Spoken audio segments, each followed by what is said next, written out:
Guys कैसे hello welcome back to my new video. और इस बार का मेरा टॉपिक है still want more from the book rich dad and poor dad. I am going to continue my financial series. चलिए start करते हैं। तो इस टॉपिक में क्या है, स्टिल वांट मोर मतलब ये आपको क्या दर्शाता है कि आपको और चाहिए या फिर आपको एक स्टेज पे आके रुक जाना चाहिए। तो उसी पे ये टॉपिक आपको बताता है। तो इसमें लिखा गया है कि बहुत सारे लोग मेरे 10 स्टेप्स है, जो मैं 10 चीज़ अपनी लाइफ में छोटे से मुकाम से बड़े हो तक की है और फर्स्ट से अर्श तक की हैं, उसमें क्या है जो लोग फॉलो नहीं करना चाहते हैं, क्योंकि ऑब्वियस सी बात है ये चीज़ें बहुत टफ है, इसको लोगों को फॉलो में बहुत कठिनाइयाँ आती हैं।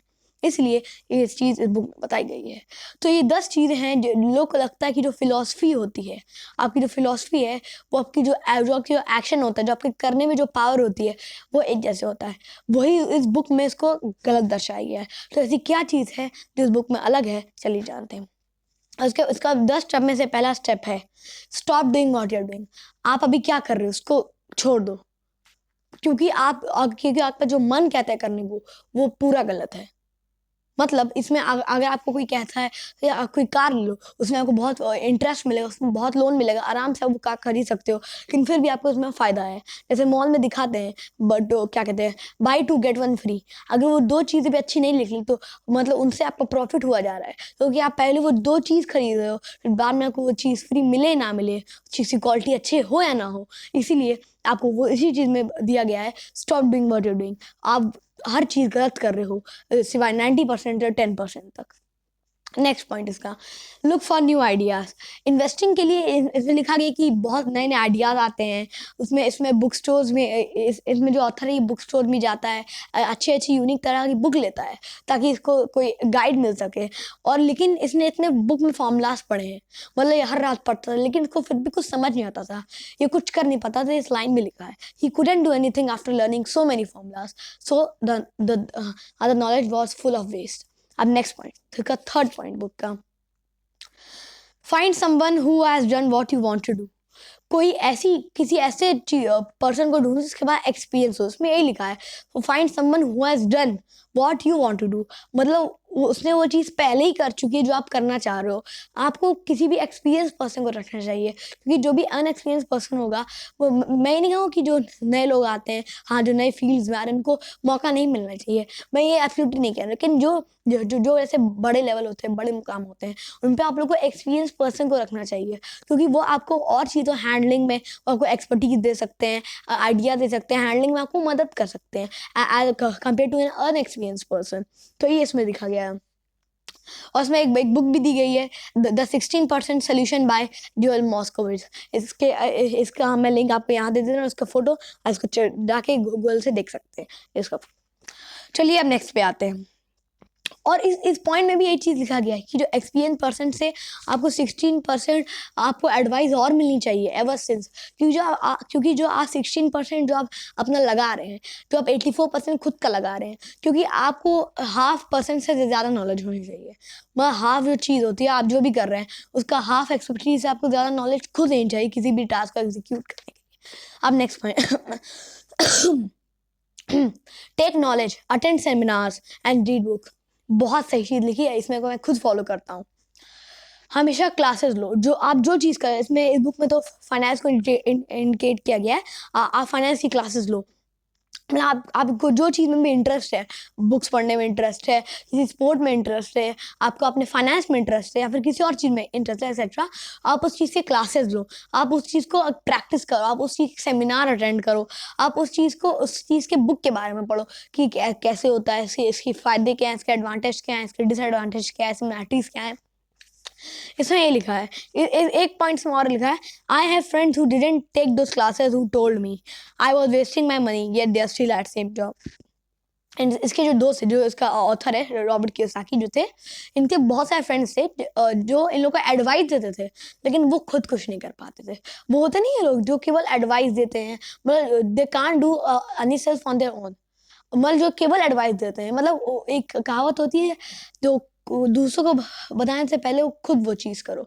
वो इनके फ्रेंड में था कि वो एडवाइस देते थे कि ऐसा करो, लेकिन 10 से 20 साल बाद वो लोग जो उनको एडवाइस देते थे वो सेम वही जॉब पे थे। इनको जिन लोगों को उनको हाँ $25,000 पर ईयर मिल जाता होगा या फिर पर मंथ मिलता होगा, और सेम उसी जॉब पे थे पर 6 मंथ के। लेकिन रॉबर्ट क्या था कि फिर भी अपना पैसा वेस्ट करता कि वेस्ट मतलब पैसा एक अच्छी जगह डाला था, यूज में डाला था, कि ताकि वो चीज़ जो जो उसका जो दिमाग उसको लगता था।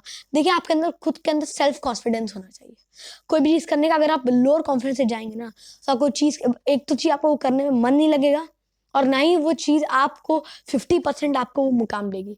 मतलब आपको 50% हार्ड वर्क खुद करना पड़ेगा, और बाकी अगर आप कहीं से हेल्प मांग पाए, वरना आपकी वो चीज़ नहीं हो पाएगी। इसलिए जहाँ भी जाओ कॉन्फिडेंस लेके जाओ। हाँ, तो इसने अपना पैसा वहाँ यूज़ किया जहाँ इसको लगता था कि मैं कोई चीज़ अच्छा कर सकता हूँ। और ये 20 साल में, बेशक वो 10 साल से एक ही नौकरी कर रहे हैं, लेकिन इसने 20 साल में कुछ ऐसी चीज़ कर ली जो इससे 100,000 गुना ज़्यादा जो इसको मनी वेल्थ दे रहे हैं पर ईयर। इसने ऐसी चीज़ कर दी है। अब एक और चीज़, next point, make an offer. आप जहाँ भी जाते, जैसे मैंने आपको वीडियो के स्टार्टिंग बताया, buy 2 get 1 free, buy 1 get 3 free, buy 2। आपने हर बहुत जगह देखा होगा कि हर जगह बोलते हैं कि इस पे जाओगे तो एक्सचेंज ऑफर आपके पास हर रोज आते होंगे, कि बाय 1 गेट 1 फ्री लो, इस पे इतना मनी कम हो रहा है, इस पे इतना ऑफर मिल रहा है। तो इसी में एक चीज़ इसमें लिखी है, मेक लॉट्स ऑफ ऑफर। आप कोई भी अगर चीज़ ले रहे हो तो उस पे आप देखो, बार्गेनिंग आप जानते हैं, मतलब आप कोई भी अगर लैंड ले जाओगे तो हो सकता है वो पहले ऑफर ना दे भी सकता है, नहीं भी सकता है, चांसेस बहुत कम हो सकते हैं। लेकिन आपको हमेशा एक ऑफर बनना चाहिए, एक बार्गेनिंग उससे करना चाहिए, क्योंकि अगर आप सेम प्राइस में कोई चीज़ लें और माने आपके आपके आने के बाद कोई बंदा उसके आधे प्राइस पे ले लिया गया, बेशक आप कितना भी गिड़गिड़ा रहे हो, उसे उससे कह रहे हो भाई दे दो, लेकिन अगर उसने आपको दे दिया तो उससे आपका और फायदा हो जाएगा, क्योंकि उसको आप उस लैंड को बाद में 10 साल बाद उसको बेच सकते हो, तो में आपका बहुत फायदा हो जाएगा। इसलिए ऑफर भी आपको बहुत मिलना चाहिए। एक और लाइन में लिखिए, underline, they make the offers, I do as little work as possible. वो ऑफर्स बनाते हैं, लेकिन उस कंपनी के सीईओ होने की खातिर मैं मैं बहुत कम काम करता हूँ, जितना होता है, क्योंकि जितना पॉसिबल होता है, क्योंकि ऑफर तो उन लोग को बनाने दिए, लेकिन आपका अपना गोल क्या है, आपका अपना मोटिव क्या है उस चीज़ को देखने के लिए, ये इसमें लिखा है, I do as little work as possible. और भी बहुत चीज़ें लिखी है, रियल एस्टेट, बहुत प्रॉपर्टीज में जनरली राइट एन ऑफर, जो मैंने आपको समझा दिया है। इसमें एक और पैरा है, a friend wanted to show me her buy apartment and houses. हाँ, तो इस पैरा में लिखा है कि इसकी एक फ्रेंड थी, इसकी जो आपका जो वाइफ थी, क्या कहते हैं, किम कियोसाकी जो थी, इसने इसको दिखाया इसके जो अपार्टमेंट हाउस थे, ने देखो इतने बड़े अपार्टमेंट हाउस, अगर इसको रियल एस्टेट ऑफर पे खरीद ले तो उनको कितना अच्छा रहेगा। इसलिए यही चीज़ लिखी है। 6 अपार्टमेंट हाउसेस थे, लेकिन 4 वर डॉग्स, मतलब 4 अच्छे नहीं थे, बहुत बेकार थे, बट 2 वर गुड, लेकिन 2 अच्छे थे उनमें से। तो उसने कहा कि दो अच्छे मुझे मुझे उससे मतलब नहीं है, इन चारों को मैं खरीदूँ, लेकिन मैं आधे प्राइस पे उसको खरीदूंगा। अगर मैं इन चारों को खरीद लूँ, लेकिन अगर ये प्राइस आधे पे निकल जाएगा, तो लेकिन उसके ओनर ने मना कर दिया। तो उन्हें कहा कि आप इतना कम प्राइस दे रहे हैं, कि उसने कहा कि क्या कहते हैं, कि उसने कहा आप इतने कम प्राइस में हमको ये अपार्टमेंट दे रहे हैं, इतना अच्छा अपार्टमेंट, महंगा अपार्टमेंट। उसने कहा चलो मैं आपको अगर दे रहा हूँ, लेकिन अगर नहीं ले रहे हैं तो शायद ये आपकी सबसे बड़ी गलती होगी, या फिर आपको साल की सबसे बड़ी डील मिल रही होगी जो आपको मैं दे रहा हूँ, इससे अच्छा आपको बेटर डील नहीं मिल पाएगी। तो उसने कहा ठीक है आप जाइए, आपको क्या पता होगा। हो गया। और हाफ प्राइस की, लेकिन हाफ प्राइस उसकी जो बात थी, वो साल की सबसे बेस्ट डील थी जो रॉबर्ट कियोसाकी उसको दी थी, 6 अपार्टमेंट हाउस की। उसके बाद जो आया उसने कहा अरे हाफ, और इसकी प्राइस थी $50 मिलियन। इसने उसको दिया कि मैं तुमको $20 मिलियन दे रहा हूँ, इससे इससे मैं तुमको दे नहीं सकता। उसने कहा नहीं, इससे ज़्यादा आपको देना पड़ेगा, इससे कम नहीं हो सकता, इससे ज़्यादा नहीं हो सकता। लेकिन इसके बाद जो है उसने कहा, उसने 20 मिलियन दे दिया आपको, और ये तो आपका 10-5 मिलियन बिक जाए तो बहुत ज़्यादा है। 10-5 मिलियन मतलब यहाँ के 4 करोड़ के आसपास होगा। और देखा आपको इतना ज़्यादा प्राइस कैसे दे दिया, या आपको मैं अभी खरीदना लो नहीं लो। उसके आप जाइए, उसके बाद एक डील नहीं है, उसके बाद हमको लिख के, उसके बाद एक को डील नहीं आई। इसको तो 25 मिलियन को मिले थे ऑफर में, उसके बाद उससे अच्छी डील उसको नहीं मिली। इसलिए समझ गया कि अपनी अपनी वैल्यू के हिसाब से खुद को सेल करो, sell according to a price, sell according to value. यही जिंदगी मोटिव होता है। मतलब आप जो कर रहे हो उसी के हिसाब से आप जो बोग वैसा ही, मतलब आप जैसा कर रहे हो उसी के हिसाब से आप एक्सपेक्ट करो कि आपको कितना मिल सकता है। क्योंकि अगर आप ज़्यादा एक्सपेक्ट करोगे तो होपफुली आपको नहीं मिल पाएगा। अदरवाइज अगर आप एक कोई अच्छी ब्रांड ना हो, अगर उसको आधे प्राइस में अगर आप बेच दोगे तो नहीं मिल पाएगा। तो उसमें लिखा है no offers were ever made, उससे उसको कोई ऑफर ही नहीं मिला. That person is still looking for a right deal at the right price. हाँ हाँ, moral of the story, make offers. People who are not investor have no idea what it feel like to try sell something. I have a price of real estate they want to sell for months. I would have welcomed any offer. They could make an offer and me sell me 10 pick. मतलब जो अच्छे अच्छे offer होते हैं लेकिन इसको फिर भी अच्छे नहीं लगे, क्योंकि इसके हिसाब से वो, क्योंकि ये 30 ईयर से एक ऑल टाइम इन्वेस्टर है. इसके हिसाब से जो इसका जो विजन, इसका जो नज़रिया चीज़ों को देखने का, वो शायद हम लोग के अंदर ना हो.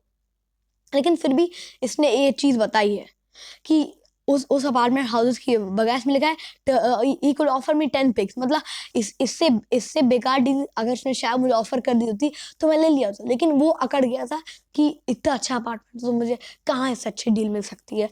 तो ये इसमें लिखा था, इसलिए इसमें लिखा है keep in mind it fun and only a game, make offer someone might say yes. मतलब आप ऑफर बनाते जाओ, हो सकता है कि कोई आपका ऑफर ले ले और धीरे धीरे आप उस ऑफर को कम करते जाओ और उसके बाद बाकी कंपनी चल जाएगी. ये इसमें लिखा है. और नेक्स्ट चीज जो है, जॉग वॉक और drive for certain area once for 10 minutes. हमेशा आपको जॉग करनी, मतलब हमेशा आपको कोई ना चीज़ ढूंढते रहना चाहिए. एक बहुत अच्छा कोट है, इसको एल्बर्ट आइंस्टाइन ने दिया है. एक आदमी कभी भी जिंदगी भर लर्निंग से नहीं चूकता है. एक आदमी हर पल, हर मिनट अपनी जिंदगी में कुछ ना कुछ लर्न करता है. आप जब तक जिंदा हो, you learn every moment, you learn everything you get around you. इसलिए a man never stops learning till he dies. I found some of my best real estate investors doing this. I jog for a certain neighborhood year. I look for a change. मतलब ये एक ही अपने neighborhood में हर समय jog करता कि मैं उसमें कुछ अच्छा मुझे चीज़ मिल जाए जो एक साल में डेवलप ना हो पाई, जो उसके रियल एस्टेट में डेवलप ना हो पाई हो. लेकिन फिर भी कोई अच्छी चीज़ नहीं मिली. लेकिन फिर भी होते नहीं लोग जो तलाशते रहते हैं, बेशक उनको अच्छी मंजिल ना मिले, लेकिन वो तलाशते हैं किसी भी चीज़ को कि शायद में कोई चीज़ मिल जाए, और इसको मिल गया. इन द नेक्स्ट 10 years ये मिल गया सबसे biggest millionaire of the USA. और ये चीज़ में लिखी है, I stop to talk and driver, I take the postal carrier, they amazing. और इसमें इंफॉर्मेशन बताई गई है कि मैं हमेशा जो टैक्सी ड्राइवर से वहाँ के जो लोग थे, मैं उनसे हमेशा बात करता रहता कि रियल एस्टेट हमेशा क्या कहते हैं कि इसका प्राइस कितना बड़ा है, इसमें कितना फ़ायदा है, इसमें कितना प्रॉफिट है, इसमें कितना डाउनफॉल है. ये show for bargains in all markets. हमेशा बार्गेन्स करो. ये मैं इसको स्टार्टिंग बताई थी चीज़, स्टार्टिंग मतलब 20 मिनट बताई थी. कोई भी चीज़ उसको बार्गेन करो, क्योंकि अगर आपको सही प्राइस अगर नहीं मिली तो आपका खुद का डाउनफॉल होगा, वैसे वो चीज़ अच्छी हो चाहे ना हो. Look in the right places. हाँ, ये भी वही जो मैं अपार्टमेंट का एग्जांपल दिया था. A neighbour bought a condominium for 1 lakh rupees. I bought the next identical condor for next door. मतलब उसका जो कॉन्डोमिनियम, मतलब जिसका नेक्स्ट हाउस डोर था, उसको 1 लाख रुपए में उसने खरीदा, और उसका जो नेक्स्ट हाउस, इसका अगला हाउस जो था, वो 50,000 में खरीद लिया, हाफ प्राइस में खरीद लिया. इसने बताया he told me he is waiting for the price to go up. लेकिन इसका दोस्त था, ये भी वेट कर रहा था कि इसका प्राइस ऊपर जाए नीचे जाए, अभी उसका वेट कर रहा था. लेकिन उसने $500 पर महीना उसने पेड किया एक अच्छी बिजनेस क्लास के लिए. हाँ, कि इसको कैसे समझते हैं. Look for people who want to buy for they look for. हाँ, ये भी वही चीज़ है. उन चीज़ों को, उन लोगों को तलाशो जो पहले चीज़ को खरीदना चाहते हैं. उसके बाद वो उस आदमी को तलाशो जो उसको बेचना चाहता है. हमेशा आपको अपना प्रॉफिट देखना चाहिए चीज़ों में. Our friend was looking for a certain piece of land. He had the money, but he didn't give the time. मतलब इसके दोस्त के पास बहुत ज़्यादा टाइम, इसके पास टाइम नहीं था, लेकिन इसका मनी बहुत थी. मैं कर लूँगा, वो करूँगा. लेकिन रॉबर्ट केसा के पास थोड़ी मनी भी थी और टाइम बहुत था, इसलिए इसने इसको प्रॉफिट में इंटरेस्ट डाल के सब खरीद लिया. तो इसलिए इसमें लिखा look for someone who want to buy for then and what who want to say think big. Retailer love giving volume discounts. मतलब आपको कुछ अच्छा बड़ा चीज़ सोचना चाहिए, इसलिए आपको प्रॉफिट भी बन जाए. इसमें अगर बेशक डिस्काउंट से होंगे, स्टार्टिंग में कोई भी अंबानी नहीं बन जाता है, लेकिन धीरे धीरे करते करते जूते चप्पल घिस के आप भी कोई एक अच्छी मुकाम तक पहुंच सकते हो. Learn from history. हाँ, all the companies on the stock exchange started out some small companies called standard not get after reaching loss. हाँ, इसमें भी ये लिखा है जो आप अपने इतिहास से रचो. Learn from the history. अपने इतिहास में जो आपसे जो पहले कंपनीज आई हैं, आप उसको देखो कि उनमें कितनी ताकत थी, उनमें कितना जो कॉलोनी सैंडर्स से ये 60 पे भी अमीर नहीं बन पाया था, लेकिन 60 के बाद ये भी 93 का भी हो गया, लेकिन फिर भी जिसने कभी हार्डवर्क नहीं छोड़ा ये और आज ये बिलियनर बन गया है। बिल गेट्स जो है, he was the richest man in the world before he was 30। ये दुनिया सबसे अमीर आदमी था जब वो 30 से पहले, बिफोर द एज ऑफ 30 ये सबसे अमीर आदमी था। तो हम लोग को इन सब का एग्जाम्पल देखना चाहिए, बड़े बड़े लोग का एग्जाम्पल देखना चाहिए। There are just few things to recognize opportunities and continue. The important words are have done and do. Has meant हाँ, मतलब have done आपको जो एक्शन हो चुका है, have done, और do आपको एक्शन जो करना है। पास्ट और प्रेजेंट बहुत फर्क होता है, आप सब जानते हैं। इसलिए you must take an action before you can receive the financial reward. आपको कोई अच्छे रिवॉर्ड आपको मिले, इससे पहले आपको कोई अच्छा एक्शन देखना चाहिए, जैसे आपको और अच्छा रिवॉर्ड मिल सकता है। आपको किसी लिमिट में जाके रुक नहीं जाना चाहिए, हमें अच्छी चीज़ की तलाश। जैसे एक आदमी कभी लर्न करने से रुकता नहीं है, वैसे आपको अपनी चीज़ तलाशने से, अच्छी डील लेने से आपको कभी नहीं रुकना चाहिए। Act now. Thank you friend, ये था मेरा आज का टॉपिक। हम लोग मिलेंगे अपने नेक्स्ट वीडियो में, नेक्स्ट टॉपिक में, नेक्स्ट वीडियो में। Till then tata bye bye, जय हिंद।